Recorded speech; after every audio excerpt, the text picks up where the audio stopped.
So one of the first things you can do when transitioning to a really extraordinary LinkedIn profile is to give it a better background, give it a professional background. So let me show you what I'm talking about. If you go to your profile, and I've put in a placeholder for now, see this blue area? This is where LinkedIn will allow you to customize.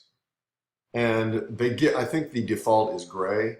I chose one that was blue here, but you can really take this up a notch. And so first thing you want to do is you want to look for edit background. And you kind of have to hover to make it appear, but then click on it. It reveals this panel.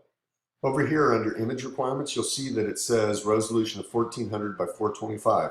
So let's keep that in mind. And I'm going to recommend that you go to a place called Canva. It's canva.com, canva.com. When you get in here, you'll notice that you can choose from a number of different types of design templates. And here are the social media and email headers. So they've got a Facebook cover, Google+, Twitter, YouTube, but they don't have a LinkedIn. So you're going to be needing to use the custom dimensions. I show you that just in case you want to build something for another application and they don't have a template for it. This is where you would go. So remember they said 1400 by 425. So we're going to put that in here and click Design. This is going to bring up a blank template for us. And what I would recommend is that you have a few things in mind, like let's start with the background.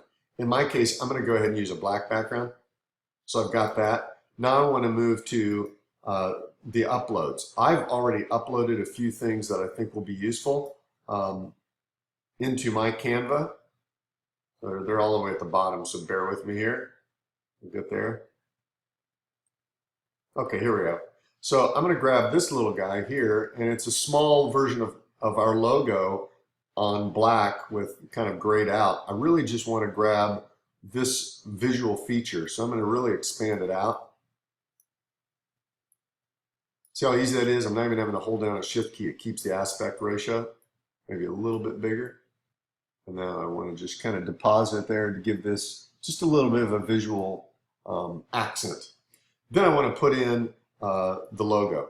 But remember, when you look at the design of LinkedIn, they take a big chunk of this background out with the way the profile works. So you don't want to put your logo down the midway point because it'll get cut off. So it's really, you're dealing with the top probably 30%.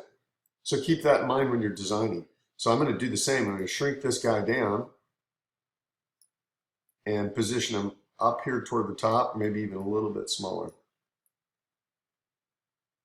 Position toward the top there, and that probably looks pretty good. You may have to do this a few times to get it just right. Then you want to describe it. So I'm going to describe this as the Aidan Taylor LinkedIn logo or background. And this is version 2. Okay, so then save that. Click download. It's going to ask you 2 questions. Choose as image. And then it's going to download it for you. So I'll pause while that's happening. Okay, now that image has been downloaded, so I'm going to click this button here called upload. And it should bring up a dialog box, and there's Aidan Taylor LinkedIn background number 2. That's the one I want. Click open. And there it is. Looks good. I'm going to click save. And now I have a more professional branded background for my LinkedIn profile. Hopefully that helps you. Take care.